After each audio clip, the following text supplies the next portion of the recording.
Welcome back. Now, President Bola Tinubu has inaugurated the Presidential Economic Coordination Council, PECC, and launched the Economic Stabilization Program to ensure food security, improved power supply, enhanced social welfare and healthcare, increased energy production, and overall economic transformation.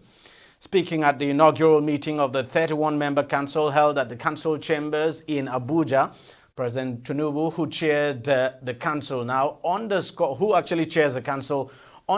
the need for innovative solutions to the country's economic challenges, noting that the importance of public-private sector partnerships in driving economic reforms, of course, cannot be overemphasized. The president announced measures which will run concurrently with the National Construction and Household Support Program to stabilize the economy, enhance job creation, and foster economic security.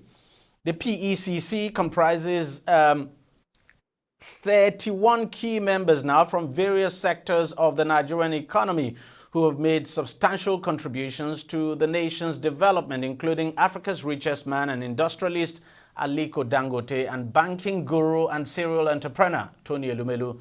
The primary objective of the PECC is to generate a total of 2 trillion naira in the Nigerian economy over the next 6 months, as well as stabilize the country's economy and drive growth during the current administration.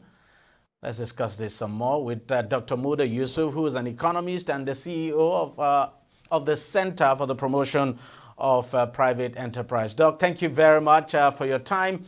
How important is this council? That's the Presidential Economic Council now. How important is it? Well, it's a very important council, and the importance is underscored by the quality of its membership. Now we have a council on the economy that is chaired by the president. The vice president is the vice chair. We have the Senate President, the Speaker of the House, and some key private sector players in the committee. So the quality of membership, the level of representation is something that gives us the impression and that raises expectation about the level of political commitment of the administration to turning the economy around. And it's also very significant that we have some key institutional private sector representation like the Nigerian Economic Summit Group, like the Manufacturers Association. I haven't seen much whether we have representatives of NASIMA and NECA and NASME, which are the small businesses. I'm not sure whether they are members, since we were told that the membership is 31, but if they are not there, I think they should be there. Because in this kind of committee or council, the voice of small businesses is also very, very important, given the role that they play in the economy. But generally, it's a very great idea that you have this council with the high commitment at the highest level of government. And the economic stabilization plan that was also unveiled is a very good one. Before now, we have seen something like a draft of it. The diagnostics around the challenges in the economy were very clear, were very articulate. The recommendations are also very good, but what we need to now wait for is implementation, the outcome, and the impact of all these very fantastic proposals. Now, this council has been tasked with raising 2 trillion naira over the next 6 months. You look at that target, what do you think? Well, I don't think it is in the sense of raising the money in terms of taxation or so. I think it is about the kind of intervention that the government wants to effect to, drive the realization of the objectives of the plan. There are components of it that are supposed to support the funding of small businesses, credit to manufacturers, to agriculture, to SMEs. There are components of it that are supposed to support the real estate sector through mortgage finance, mobilizing resources from the private sector through maybe the pension funds and some other long-term funds. Because, the president emphasized the significance of public-private partnership. So I think the private sector component of it may also entail investment by the private sector. So the 2 trillion, in my view, is not meant to be in terms of imposing a tax or raising funds in the manner of a tax to be able to get into a pool. I think the concept is to mobilize investment from the private sector to the tune of that amount. And of course, there's also the government expenditure that has to take place, especially in the power sector and in some infrastructure provision. I think it's the totality of that has come to about the 2 trillion naira. So that is my sense of what the 2 trillion naira fund mobilization is supposed to be. Now, Doc, let me ask you, look, the government has been pumping money into this economy. I mean, the president recently launched what of course, he referred to during the inauguration there. That's a National Construction and Household Support Program. You have several other programs basically designed to inject money into the economy. You have the conditional cash transfers that the government just resumed not quite long ago, resumed payment. So several initiatives now that the government has come up with, all designed towards pumping money into the economy. We're not even talking about what the states are doing as well. But how come it's like it's not reflecting? We're not seeing the impact. What exactly is the problem?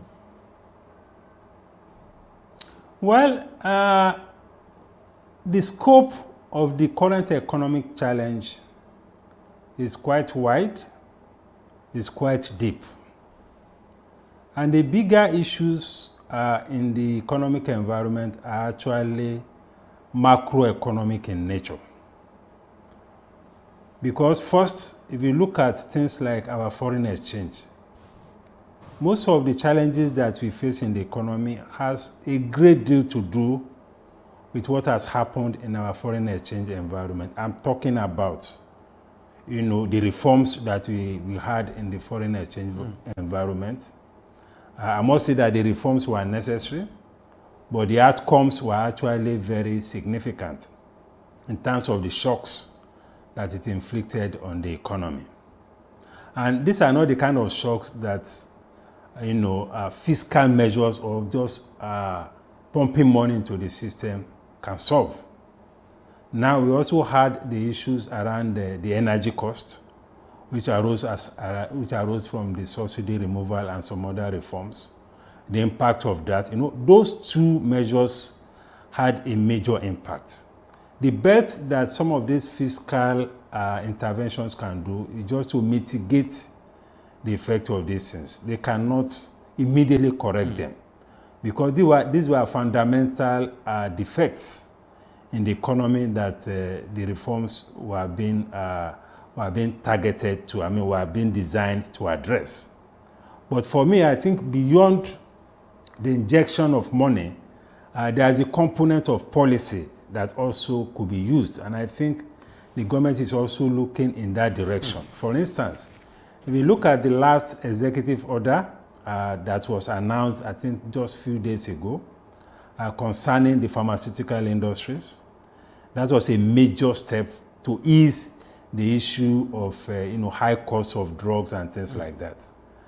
Within the context of that executive order, we saw that there was a waiver on tariffs, there was a waiver on VAT, there are concessions in the area of excise duty and things like that. Those things go a long way. So the point I'm making is that in addition to some of this issue of deploying financial resources to sectors, it is important to activate other policy measures in terms of policy. So that the businesses can have a much bigger breather to be able to operate.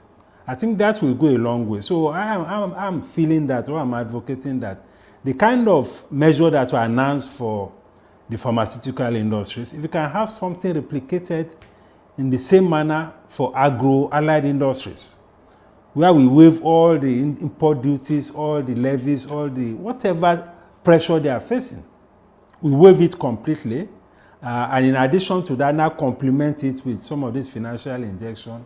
It will go a long way. There's also the issue of the exchange rate at which businesses are paying their import duty. That challenge is still there. Yes. And it's one of the major challenges that is fueling the cost of operation and the cost of doing business.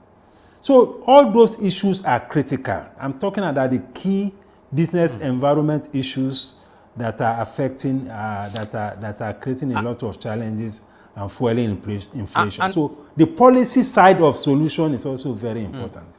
And because you talked about this issue of exchange rate now, at which importers, the rate at which importers, the rates now applied to import duties, you know, not quite long ago, just a few days ago, the head of customs actually said, look, activities at the port has seriously declined, import has gone down, that nothing much is happening at the port, that, you know, import has gone down by over 40%, and that even cars, people are no longer importing cars. And the issue is, you know, you talk to some of these importers, they keep talking about this issue of the exchange rate now used for import duties. And I'm just wondering, just why is it difficult for the government to probably take a hard look at this and try to review it, especially given the fact that, look, even the Fiscal Policy and Tax Reform Committee that it actually set up had recommended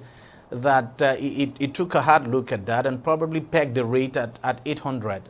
But now I can understand that the government wants to generate revenue, but the issue is when people are not importing, when import is down by about 40%, as the Controller General of Customs said, then don't you think it's time for the government to just take a hard look at this and do something?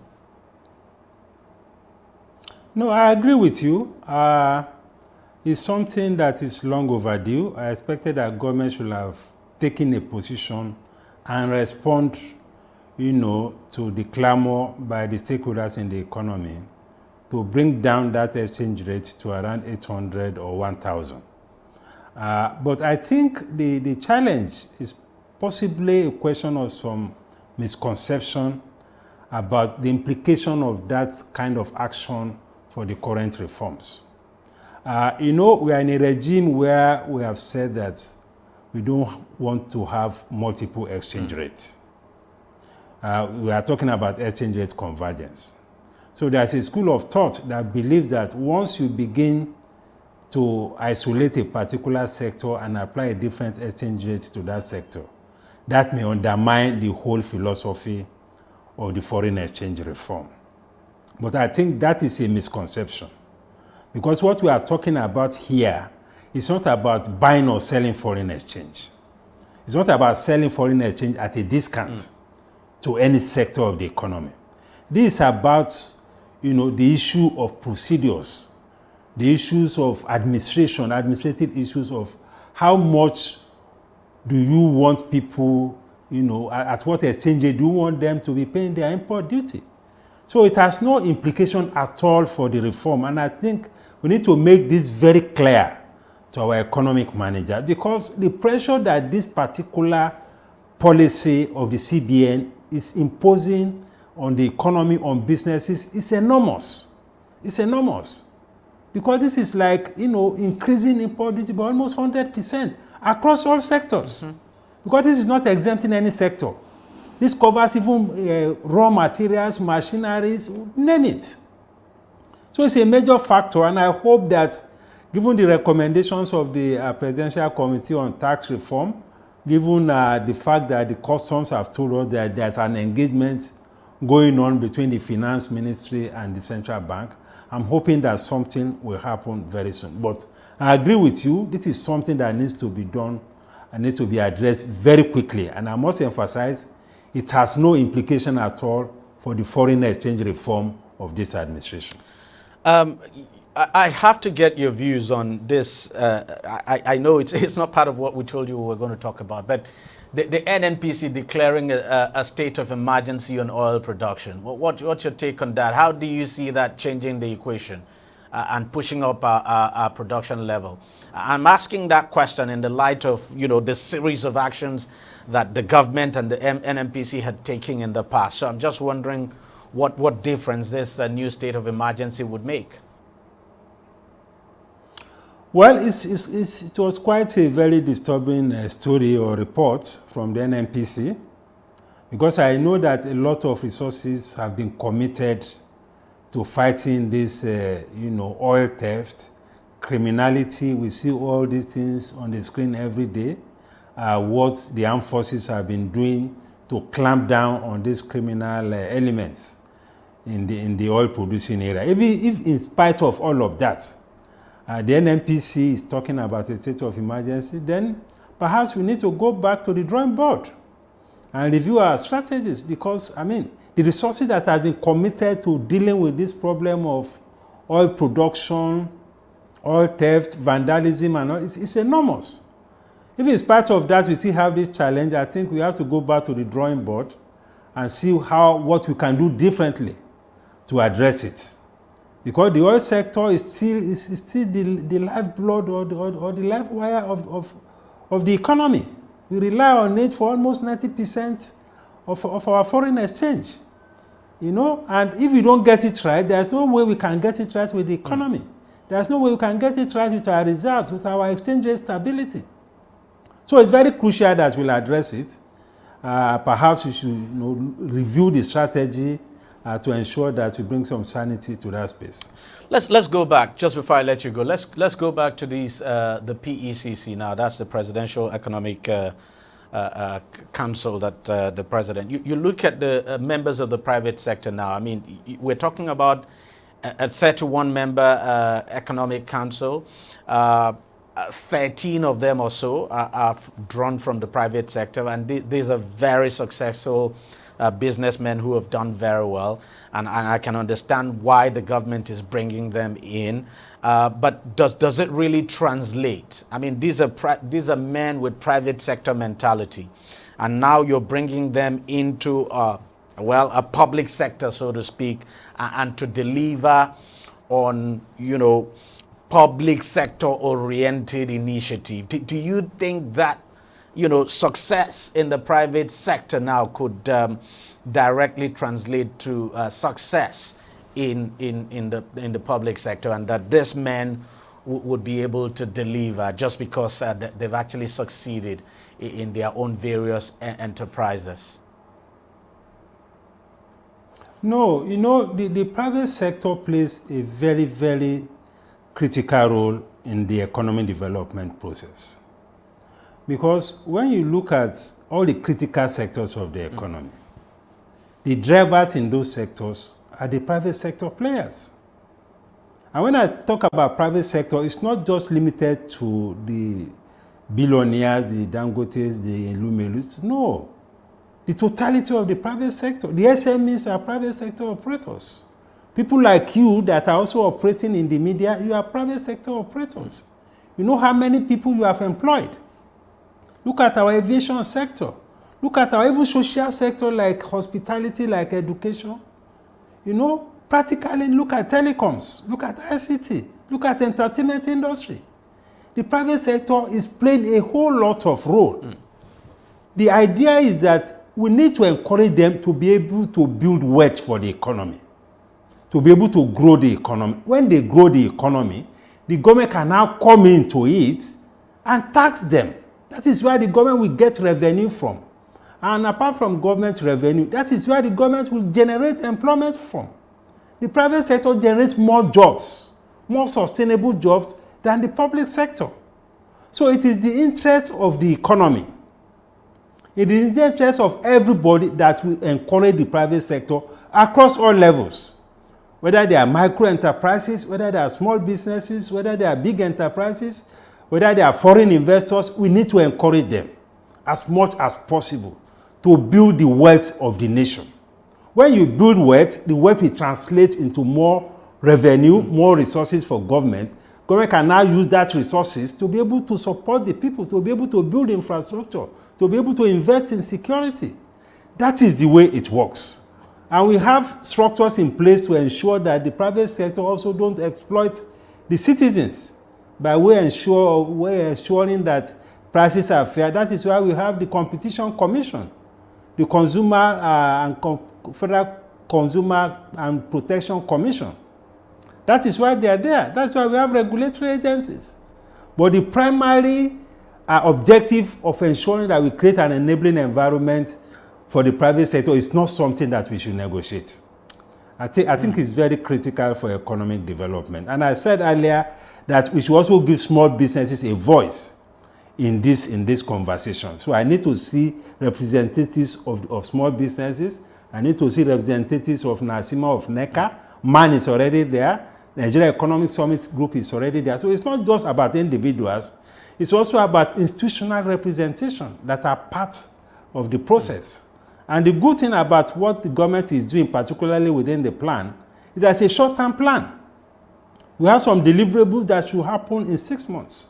We have some that should happen in 12 months. So as citizens of this country, we also have a responsibility to do a kind of tracking to ensure that whatever has been promised are also delivered. We have that responsibility as part of our democratic process to also hold government into account. Dr. Muda Yusuf, thanks a lot for coming on the show, and thanks for your usual brilliant contributions. Thank you very much. Thank you, Deji. Thanks a lot, sir. Well, that's how much we can take on the program this week. Thank you very much for watching. I'll see you again next week. Bye-bye.